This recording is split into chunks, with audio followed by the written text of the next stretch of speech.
Welcome to the China Desk Podcast, presented by the Federal Newswire, with your host, Steve Yates. Welcome to the China Desk Podcast. I'm your host, Steve Yates, Senior Research Fellow for China and National Security at the Heritage Foundation. A reminder to our audience, for whom we are most grateful. Viewers can watch the China Desk on YouTube or subscribe to hear all our interviews on Apple, Spotify, and most other podcast providers. We welcome you to check out our website and show archive at ChinaDeskPodcast.com. My guest today is Tom Switzer, Senior Fellow at the Center for Independent Studies and a seasoned journalist and commentator with a distinguished career spanning Australia, the United States, and the UK. From 2014 to 2023, he presented Between the Lines on ABC Radio National, a program known for its incisive analysis of international affairs. Tom also has been a senior fellow at the United States Studies Centre at the University of Sydney, the Australian editor of The Spectator in London, opinion editor at The Australian, editorial writer at the Australian Financial Review, and assistant editor at the American Enterprise Institute in Washington, D.C. He remains a regular contributor to The Australian and the Australian Financial Review and Sky News Australia. But with that, Tom, welcome to the China Desk. Let's jump in. G'day, Steve. Great to be with you. Well, it's wonderful to have you on. I'm glad we succeeded in connecting across the time zones.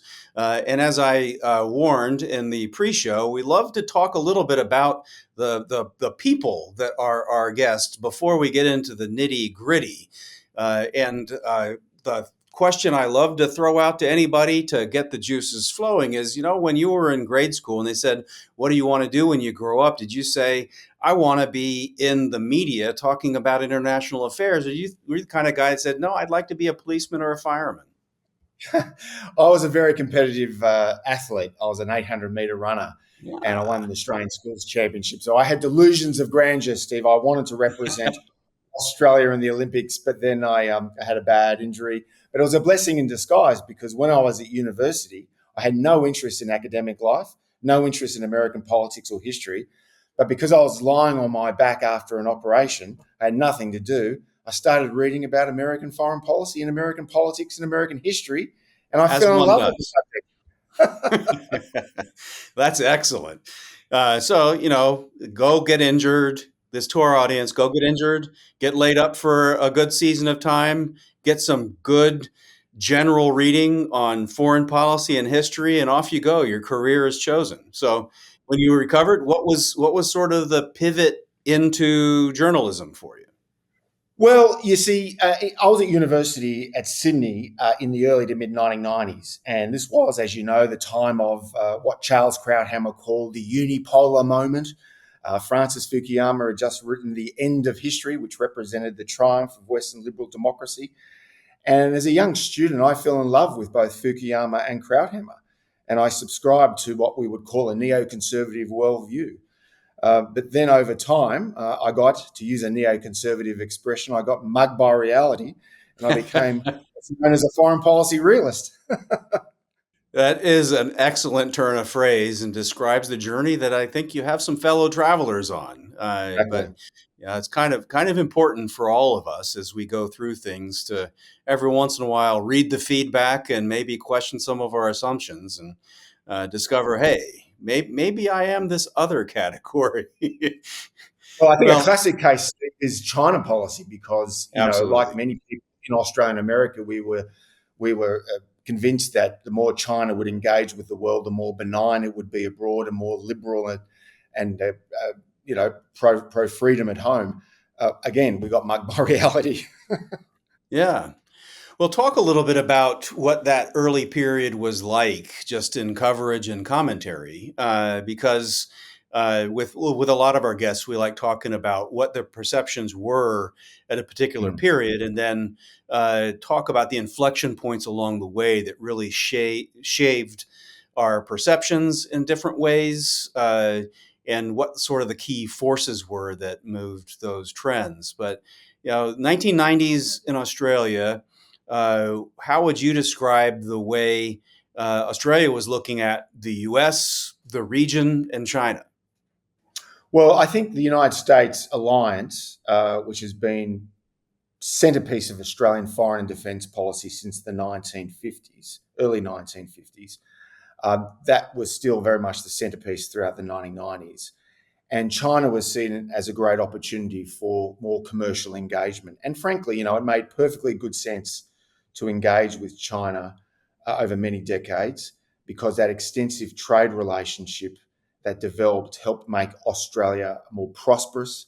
And as I said before, many of us, both on the left and on the right, we just assume that China's integration into the rules-based liberal international order would help turn China into a liberal democracy, and as Bob Zoellick, the former Republican policymaker, said, a responsible stakeholder in that peace-producing order. But regrettably, as we've noticed in the last decade, Steve, and you've documented a lot on this program, we've been mugged by reality. You think of China's escalating defence build-up, its persistent cyber espionage, global meddling. It's pumped up on nationalism, huge propaganda, disinformation campaigns, the takeover of Hong Kong a few years ago, the consistent bullying of Taiwan, the aggressive build-up of military outposts beyond its South China Sea, and so on and so forth. So this background helps explain why Australians over the last 5 to 10 years have taken a different view to China.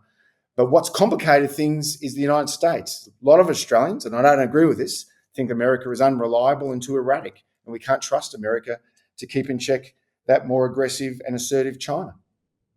Well, from your assessment, as you watch these trends in the media and just sort of among the influencer community, for lack of a better term, what do you think are the data points for them in talking about the U.S. being unreliable or erratic?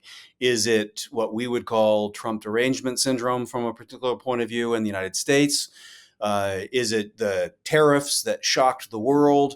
What do you think are kind of the data points for this diagnosis, which does seem to pop up from sources there? Well, I think the tariffs that Donald Trump imposed on Australia and other countries throughout the course of this year have upset the sensibilities of Australians. There is now a review into the Aukus security agreement. We can talk about that later. That's, again, upset the sensibilities of certain Australians. I think there's a school of thought, and it's mainly on the left side of politics, but they think that they accept that China is becoming more assertive in the world, but we need to just come to grips with a rising China because the United States is unreliable, and that the US is more than likely going to retreat from the region. But they also say at the same time, Australia should not be part of any containment strategy against China. So that's a paradox. Is America pulling up the drawbridge and locking itself out of Asia, or is it engaged in a strategic competition with China? The critics don't really know. And the reality is that the United States, as you know, in Washington, one of the few bipartisan issues is a tough containment strategy against China. And I think ultimately, whether it's the Democrats in the White House or the Republicans, whether it's Donald Trump or more a moderate Republican, that strategic posture is not going to change. And Australians just should come to grips with the fact that America will be here to stay in the long haul. So for me, part of the mugging of reality is also correctly assessing where the action is coming from that's driving events. And it's understandable when people look at the President of the United States. It's an important job, definitely has reverberations in every quarter of the world. But there are actions being taken by China's leader that also create ripple effects and can destabilize the status quo in a number of different fronts. From what you sense in Australia, do people overestimate how much the US is driving uncertainty and underestimate how much China is driving uncertainty? Well, during the COVID crisis of 2020, 2021, Steve, China embarked on, as you know, a term called wolf warrior diplomacy, where they try to use economic coercion to make other countries bend to its ways, to kowtow, if you like. And that was a strategic miscalculation that really united Australian public opinion against the People's Republic of China. and relations really did deteriorate. But I think China's learned from that learned from that experience that it needs to embrace a charm offensive. And so during the course of the last few years, which have coincided with a Labor government, a centre-left Labor government in Canberra, China's gone to great lengths to woo Australia. And only a few weeks ago, our Prime Minister, Anthony Albanese, had a 6-day visit to China that culminated in a private lunch with Xi Jinping. That was his 4th meeting with Xi Jinping during the course of the last few years. He's yet to meet Donald Trump, although that meeting will take place, was scheduled to take place on November 20. Mm-hmm. Sorry, October 20. So I assume coincident with the APEC gathering in Korea. That's actually quite telling that you'd have a Prime Minister of Australia that has met multiple times with the leader of the People's Republic of China. I'm just guessing that before, during, and after that visit, he didn't have too cross a word to say about the actions of said leader of China, but has had plenty of words to say about the leader of the United States. Yeah, I mean, Anthony Albanese, during his first term, so he was elected in 2022. And so from 22 and 23, if you told anyone that Donald Trump would make a comeback and be in the White House in 2025, you'd want to know what they were smoking. So people like Anthony Albanese, who was a prime minister, actually went on record saying that Donald Trump scares the shit out of me. About eating your own words. But look, I carry no brief for our Prime Minister. I mean, I know him and we share the same football team and we get on pretty well, but I carry no brief for him. But I will, in fairness, say this about him and his government. Beijing has sought to extend trade relations with Australia to include artificial intelligence. And, Canberra rejected that invitation, given the CCP's record for malicious digital surveillance. So tick that box. His Foreign Minister, Penny Wong, she has expressed alarm about China's strategic ambitions and surging military capabilities, strongly supports the Aukus security arrangement, the Quad as well, with Japan and India and the United States. And the Prime Minister has made it very clear that he rejects the Chinese company Landbridge, its ownership of a Darwin port in northern Australia. And the other thing to bear in mind is that even when Anthony Albanese met with Xi Jinping in China for that 6-day trip just a few months ago, on that very day, I think Australia began the biggest wartime exercises in peacetime history. It had a gathering of more than 35,000 troops from 19 nations doing military drills just north of Australia. Now, think about that. This was derived back in 2005, I think, as a joint Australia-US effort.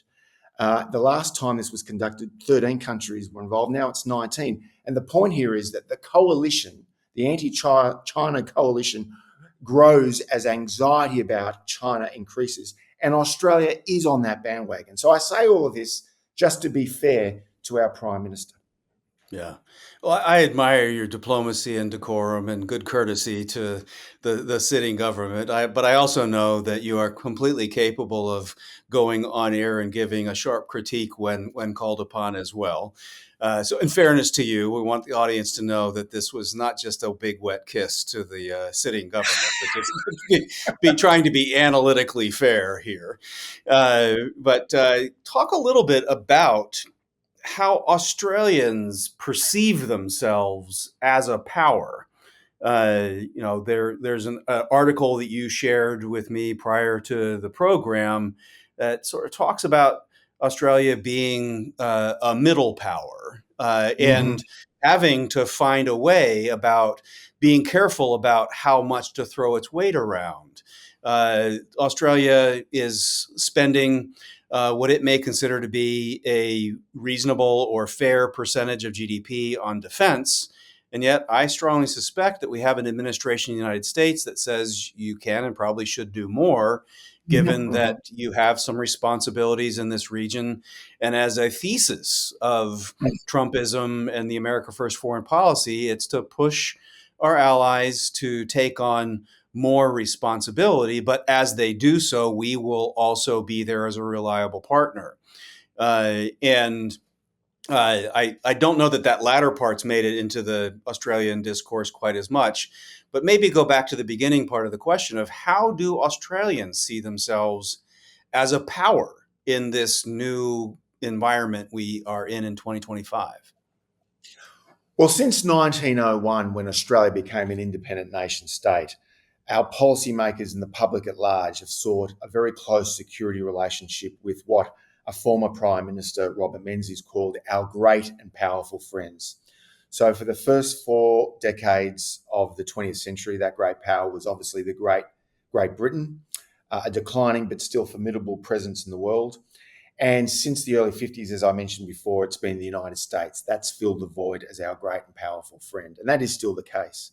But what's complicated things is the rise of China, which of course has meant that we were able to weather the global financial crisis in 2008, 2009. The problem now, I have to be frank, is public opinion. As I mentioned before, at the COVID crisis, Australians largely turned against China and supported America because of China's wolf warrior diplomacy. But in the last 6 months or so, public opinion has shifted against the United States. It's taken a 20% fall, according to the Lowy Institute. And Pew Research, among other international polling companies, shows that Australians have lost a bit of respect for the United States. So I think it's important for the United States to make sure that it doesn't be too hard on allies that want to support the United States. It's perfectly reasonable, by the way, for Australia to increase its defence spending. At the moment, it's about 2% of GDP. It should go up to 3%. But that's a lot of money. And at the moment, this government spends a lot on the welfare state. Important programs like, national disability and insurance, childcare, aged care, these programs. But as a percentage of GDP spending, it's going through the roof. So this government needs to reorder its priorities, get its fiscal house in order so that we can spend the extra percentage mark, 2 to 3% of GDP on defence. And it's not clear that this government is prepared to do that. Traditionally, I hearken back to the generation ago when I was in government looking at the broader Indo-Pacific and specifically in the Pacific. Australia was always looked upon as kind of a lead partner in outreach to Oceania. It was an unspoken and maybe spoken division of labor, where America was sort of taking up some key accounts, but we would follow Australia's lead and in some cases New Zealand's lead on trying to reach out and support allies and interests across the broader Pacific. I mean, a lot of land-dwelling humans can forget exactly how big our oceans are and how far-flung some of these island countries can be. But how do you think Australians look at that portfolio these days? Well, for evidence of how Australia, and this is bipartisan, it's not just this Labor government, there's also the previous coalition governments. For evidence of how Australia has, if you like, dropped the ball in our security interests in the South Pacific, you just look no further than the smiling faces of Solomon Island children and the locals, kung fu fighting with the Beijing police, Chinese police, Steve. And, Albanese has been under a lot of pressure to do more in the Pacific, where, of course, Australia is trying to counter China's growing reach.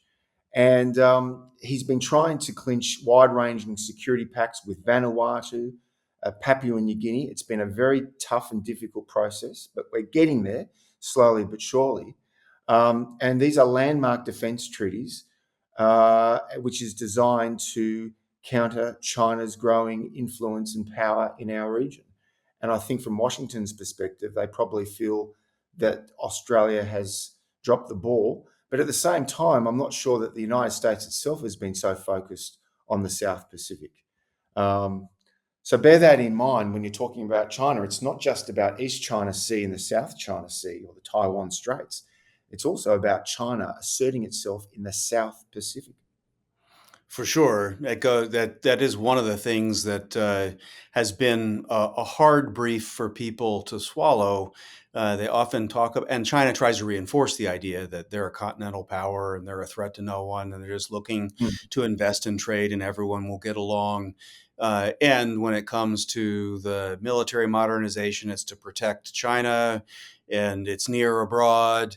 But their near abroad just went to the Pacific side of Australia not that long ago. And their near abroad goes pretty deep into the Pacific Ocean in some of these cases. You're not wrong that the United States needs to do some gardening across Oceania, and a little bit can go a long way. I've often thought that this is a perfect area for burden sharing, not just between the United States and Australia, but also including Japan, maybe some from Korea too. A little bit of investment from a lot of the true responsible stakeholders can go a long way, because China in a lot of these cases is going in on the relative cheap and getting some of these places to shift. And I think that we have just failed to pull the weeds in some cases. Do you see it any differently? Not really. I mean, there is a lot of angst about AUKUS. This is the security relationship that was forged, I think it was 4 years ago, September 2021, with Great Britain and the United States and Australia's leaders. And I think the great concern now, Steve, is basically what this deal was that the United States would sell state-of-the-art Virginia-class submarines to Australia. And that would start in the early 2030s until we in Australia could develop the capacity to build our own British-designed model with either US or British nuclear propulsion technology. And that idea is likely to happen probably in the early 40s. And the whole point of AUKUS, as you well know, because you've done programs on this, it's to reinforce the military capabilities of US allies in the Indo-Pacific and the South Pacific to send a strong collective effort to counter China's increasingly bold power projection in the region. And there's a review currently underway. It's going to be primarily written by Elbridge Colby. And there are some Australians who are concerned that AUKUS might fail completely. I doubt that very much. I think that Donald Trump, although he said at a briefing once in the Oval Office, what's AUKUS? That concerned a lot of Australians. But my sense is that Donald Trump and the administration will do everything they can to ensure that AUKUS survives and that America and Australia and other allies in the region maintain close relationships to keep in check that rising China power. I think that's an important take. Frankly, I'm not surprised the president would say, "What's AUKUS?" I would actually have greater respect for leaders that just honestly said, "I'm not tracking all the acronyms, and I haven't participated in these meetings yet." And AUKUS kind of sounds similar to awful, so it doesn't sound good to start with. But this is important. This is the key point, Steve. It is so important because the president will meet our prime minister on October 20, and it's so important, I think, from Australia's perspective, but also America's perspective, for the president to reaffirm AUKUS, because that would boost the US industrial base, strengthens one of America's closest allies in the region, stabilizes the region. But if AUKUS fails, and I don't think it will, the perception will be that the US becomes less capable, less present, and its credibility and prestige will be diminished. We don't want that. Yeah. Well, my perception is the president values things that are action oriented and are producing results. And if this is shown to be actually meeting milestones that are meaningful, and it helps balance risk and responsibility, I think that it can deliver. And the UK part of it is a little bit more of a stretch, but they're kind of providing the designs. And you still seem to have some fondness for the British in Australia. And we, of course, have a president who loves visiting with the royal family in the UK. Yes. So why leave them out? But But let me put this to you, Steve. I mean, Bridge Colby, whom I know and like enormously, he's overseeing this review, as I mentioned. He's actually in the past publicly questioned the rationale behind sharing the submarines, even with a close US ally like Australia, because his argument is that the US defense industry is already struggling to meet yeah, the congressionally mandated requirement to build 2 Virginia-class submarines a year. And at the moment, the shipyards produce something like 1.5 a year. So that's his argument. What would you say? How yeah. would you respond to Bridge Well, Colby? in many ways, I think that's a legitimate concern, Mm, and America should be sensitive to producing submarines for America. mm, And we have been asleep at the switch for far too long. But the win in this would be to do both. We need to have the capacity to manufacture yeah, increase. We need to cut the long permitting timelines way down to make these things move forward. But the right approach is actually to do both because I don't perceive Australia to be offering to buy too many of mm, these.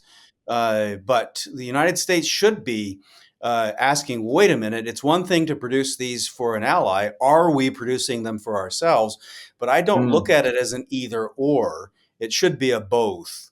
And hopefully that is the spirit in which things would move forward. That really argues for getting our act in order within the United States.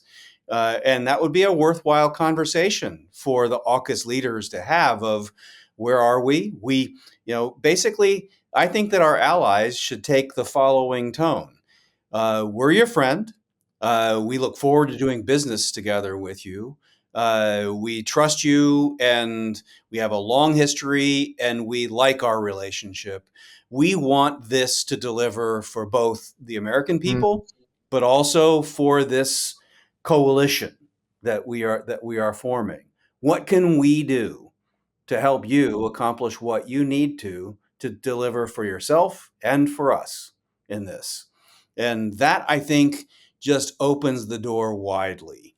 Yeah, But too often we sort of have, ironically, the traditional diplomats and politicians that seem to forget this need to have the human touch in mm, these kinds of conversations. I don't know if it's because they've bought the cartoon that Donald Trump is kind of this other force of nature, but if you just come in and speak in acknowledging the need that he has to do some things for America first and say, we're here, I think you've got a green light.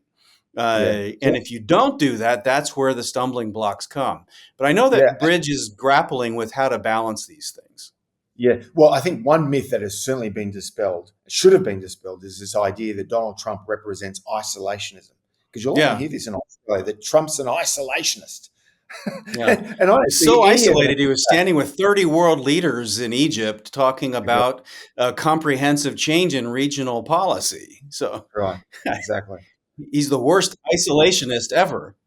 But getting back to AUKUS, it's so important because China, the CCP in Beijing will look at any watering down of AUKUS as a sign that the US-led security alliance is going wobbly. Yeah. And like the Quad, AUKUS is so important, Steve. I'm sorry for droning on like the pub ball, because it helps ensure safe and secure sea lanes and airspace in international waters. And there are a lot of Australians who worry that our beefed up posture with the United States is just going to provoke China. It's not going to provoke China, but it will Yeah. send a message to China that many states in the region will go to great lengths to check any aggressive ambition on China's part. Well, I agree completely. Defense is not provocative. So acquiring these capabilities avoids war and conflict. The mission of freedom of navigation on the high seas couldn't be more critical than it is in this current era. So all that, I think, is to the good. And I hope that the spirit you mentioned actually is what drives the conversation. I think it has the potential for success. Now, how the review comes out, my friends have done nothing to reveal the secret sauce that they're working with, or where they think the conclusions are. But I think that if your prime minister enters the conversation with a constructive offer of, look, this is going to have a material benefit to my nation Mm. and to my neighbor abroad and to peace and stability in the region, and I'm prepared to fund whatever it takes to make this Mm. happen. What can we do to ensure that the manufacturing pipeline delivers Mm. on time, but also delivers for America too? Then I think that door is really, really open, and that's the bridge that can keep Aukus going. To throw in a pun about my friend who's Undersecretary of Defense for Policy, Undersecretary of War, I should correct myself, That's for exactly right. policy.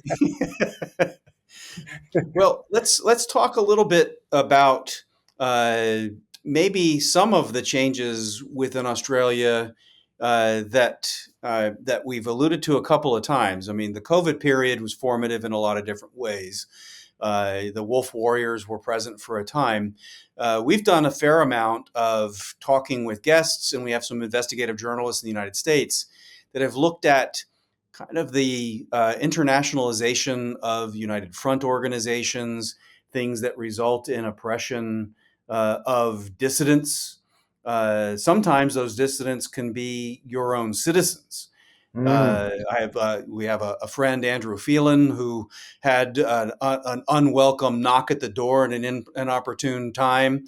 That was the result of getting swatted because some pro-CCP people accused him of nonsense. In the United States, we have some advocates for religious freedom in China that have been Mm-hmm. stalked in faraway, remote Texas townships. Mm-hmm. But in Australia, how have you seen an evolution for how China's throwing its weight around to influence the Australian people beyond just the wolf warrior official channels of communication? Well, on the one hand, I think China's rise is perfectly understandable because, as the history of rise and fall of great power shows, when a great power um, makes formidable economic growth, it turns its economic assets into military assets, and it seeks a sphere of influence in regions on which its future prosperity and security depend. There's nothing odd about that. The United States did the same thing in the 19th century with its Monroe Doctrine. The problem for China, though, is that the prevailing hegemon in the region is the United States, that has been overwhelmingly a force for good for the region in the last few generations, and has kept the peace and the order. And the United States, I believe, will go to great lengths to ensure that China does not dominate the region. And I think that's the hope across the Australian political spectrum. But it's a bit schizophrenic because, as I said earlier, some Australians think that America is going to withdraw from the region under Donald Trump, or if not withdraw from the region entirely, place less emphasis on the region. I have a little bit of sympathy for the argument that America is overextended in the world, Stephen. You might disagree with this. I think the days of unipolarity are over. We're witnessing the return to great power security competition, something no one saw happening in the 1990s, for instance. And I think that with the return of great power security competition, it's going to mainly happen in our neighbourhood. And it's not a welcome development, but this is our future. So it gets back to this fundamental point. The United States and Australia need to go to great lengths to keep in check a rising China. But China is going to great lengths to try to influence Australian public opinion. And we have a very big Chinese community in Australia, most of whom are law-abiding. They see themselves as Australians. But there's also a significant segment of Chinese Australians who are sympathetic and probably loyal to the CCP. And to the extent those trends continues, this will be a problem for Australia down the road. So we have sort of a picture painted of great power rivalry.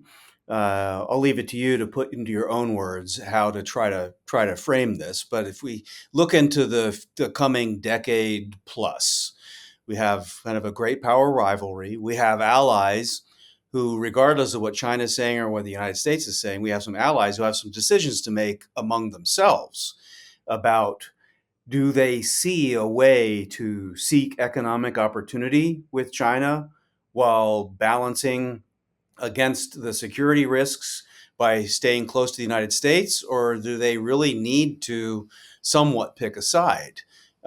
In recent years, I would have said that China's had a pretty easy go of it by just using charm. But Xi Jinping, from time to time, has chosen to pick a fight, like with the Philippines, for example. And they basically, Xi Jinping is forcing the Philippines to pick a side, but it's forcing them to pick the United States. Yes. But that's not the uniform experience through the region. But as you see it looking from Australia northward, how do you see the calculus of, say, middle powers to important allied powers trying to assess and balance these equities? And do you think it's sustainable to balance those equities? Well, a lot of the countries in the region, Steve, as you say, have close security relations with the United States, but also very close trade relations with the People's Republic.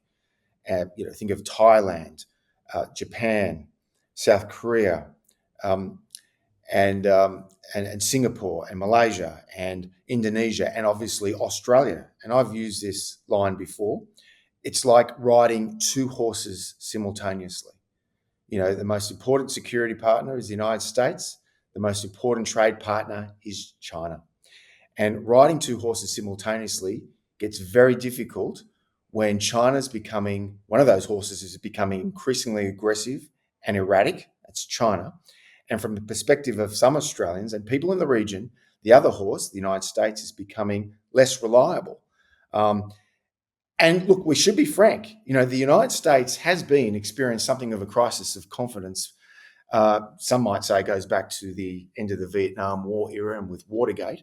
Others might say it's been since the forever wars and the global financial crisis more recently. But there is, as I say to my friends, both the left and the right, there's more wrong with America than Donald Trump. And that toxic polarization around the country is the norm. And if the United States can't bounce back from these traumas, and I think it will, but the perception of weakness will grow, and that could have terrible consequences for Australia. So given these two horses that we're trying to ride simultaneously are going in different directions, it means that countries like Australia just have to be more agile and flexible and nuanced and try to play both sides off each other. But I think ultimately, when the moment of truth arrives, it would be in Australia's best interest to be on the US bandwagon because China wants to dominate the region. And if those Australians who think that we can live with China in our region, they ought to go to Latin America and see how many Latin Americans have felt about the United States over many years. You push back against a bully. And I think America's a different beast than China, obviously, but China's a dictatorship and it continues to assert itself around the region. And to the extent that it keeps doing that, it'll meet blowback. So when people think about China and how to position, do they have a sense of, well, we'd like to sell our raw materials to China if they're a reliable customer for these things? But in the technologies that are going to define success in military and commercial affairs, whether it's AI, space, advanced chips, some of these critical supply chains, do they have a sense of, regardless of what their view is towards America, China, is that the kind of tech empire you want to be beholden to? You're absolutely right. I mean, Australia sells a lot of iron ore, gas, coal, agriculture, higher education. We sell all that to China. And at the same time, we're increasingly reliant on China's solar panels and batteries. Our government, by the way, is accelerating the decarbonisation of the Australian economy, even though much of the rest of the world is not reducing its carbon footprint, but that's another subject. Yes, Australia is overexposed to Chinese pressure, and the CCP knows this. So they're going to inflict pain on Australia whenever they want. And that is why it's so important to reduce our exposure to China. But as I mentioned before, when China wanted to expand trade relations to include artificial intelligence, even the Albanese government said no, and that was sensible. Australia has been a bit of a bellwether here, Steve. Back in 2018, under the leadership of Prime Minister Malcolm Turnbull, Australia rejected China's Huawei bid to become part of Australia's 5G network. We were the first country in the world to do that. And that sent a signal to other allies not to allow China into our digital network. And I think that was very reassuring from Australia's national interest perspective. And it also sent a good sign to US allies to draw the line when it comes to digital interconnectedness with China. Well, there's a theme that we've tried to weave into every episode we can. And sort of as we get near our close, I'm going to ask you the magic question. And it has to do with a word that begins with R, reciprocity. We've tried to talk about, especially in U.S.-China relations, what role should reciprocity play in how we think about balancing give and take between the two countries. There are areas where we have little to no access into China for, say, buying agricultural land. And China had some access to buying agricultural land in the United States, and there's now a resistance to that. But our general assessment is we've been wildly out of balance because we, in part, don't think about a reciprocal value for value exchange. And in your sense, how do you think reciprocity fits into how Australians or all countries should be organizing how they think about their interactions with China? Well, I mean, I mentioned earlier, Steve, that I'm a foreign policy realist, which means you embrace balance of power politics. And I think that could work to Australia's advantage and give us leverage, and sometimes playing one off the other. They're rivals, China and the United States. They're concerned to gain support from third parties. And we're not a negligible presence in Southeast Asia. And of course, both China and America has a deep interest in the region. But the difference here is that unlike other US allies or treaty allies, the other treaty allies are the Philippines, Thailand, South Korea, and Japan. Unlike those guys, Australia is not involved in any territorial disputes with its neighbours. And, we have this rich strategic and economic promise that obviously America would like to influence. So we're already a critical supplier of energy, raw materials, food to China. And that adds a measure of leverage to US efforts to shape China's economic and political choices. But the fundamental point is this, and I'll conclude on this note. Trade is obviously very important. Trade with China accounts for something like a third of our exports. It's huge. But when the moment of truth arrives, security will always trump prosperity, and interests will always trump ideals. So I think we should bear that in mind as Australia continues to navigate how best to deal with China's rise. Well, thank you, Tom. That was a great conclusion to this episode. We ask our audience, if you've enjoyed today's conversation, please tell your friends, consider subscribing, and visit ChinaDeskPodcast.com. Thank you very much for joining, and a special thank you to Tom Switzer for sharing his perspectives. Until next time, I'm Steve Yates, your host here at the China Desk. Thank you for listening to the China Desk podcast, presented by the Federal Newswire and hosted by Steve Yates. Check out the Federal Newswire's family of websites, as well as their social media stream.